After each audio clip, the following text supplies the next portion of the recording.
avait Roméo et Juliette et nous avons Kodjo et Akali. Nous voulons tout comme vous avoir une progéniture, des rêves, des combats à mener pour ce qui nous semble juste. Voulez-vous encore plus de détails?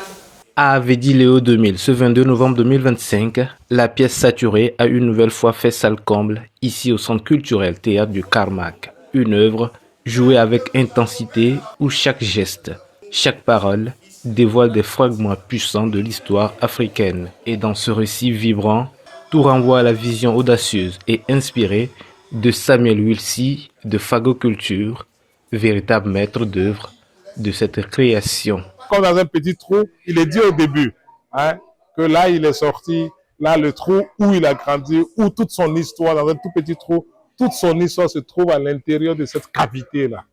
Donc saturé, donc on a mis tant de choses. Disons qu'en Afrique, on est un peu, on est qui au juste, on vient d'où, on fait quoi, on fait comment, on avance comment, toutes ces questions-là, non, ça fait que quelquefois on n'arrive plus à voir le nord.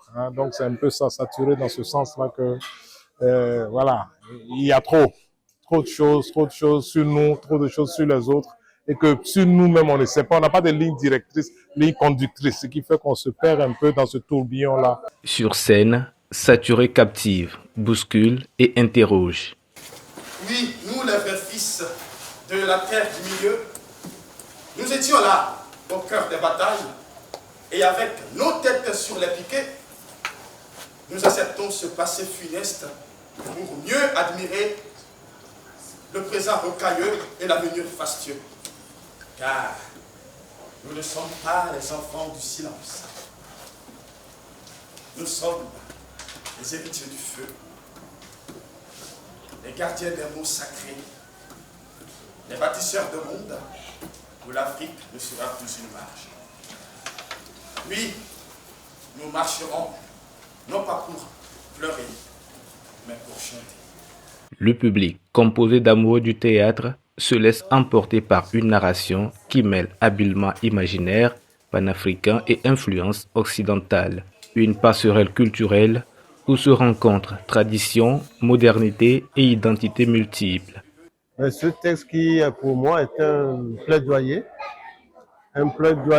pour la culture africaine, le passé, le présent, pour l'histoire de l'Afrique et pour le patrimoine et les richesses africaines, mais en même temps un plaidoyer pour la réflexion et la refondation de la pensée de l'Afrique par rapport à l'Europe et par rapport au monde. C'est vraiment avec un grand plaisir que je repars ce soir, en espérant que ce spectacle va continuer et aller plus loin, que ça aille dans les écoles, dans les universités et un peu partout. C'est le créneau et ça a parlé du passé, du présent et fait des projections sur le futur.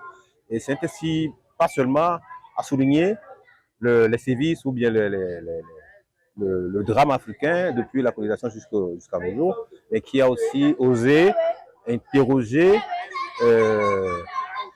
la part du rôle que l'Afrique elle-même a joué dans les aventures. Donc c'est un texte équilibré qui nous interpelle à nous poser des questions, plus forcément dans le sens de pointer un doigt accusateur vers le colon, vers le blanc, parce que tout le monde le sait aujourd'hui que le malheur de l'Afrique vient en partie de son passé peu glorieux, de son passé dramatique. Pour beaucoup, ce n'est pas qu'une pièce, c'est un miroir, un espace où les identités se racontent, se questionnent, se révèlent. Malgré sa simplicité apparente, Saturé porte un message fort. Comprendre qui nous sommes pour mieux comprendre le monde qui nous entoure. Une œuvre engagée, un public conquis, et à avait dit ce soir, le théâtre a encore prouvé qu'il pouvait dire l'essentiel sans jamais perdre de sa beauté. Nous dresserons un belvédère haut comme nos rêves, fort comme nos mémoires pour attirer nos fagnons de liberté.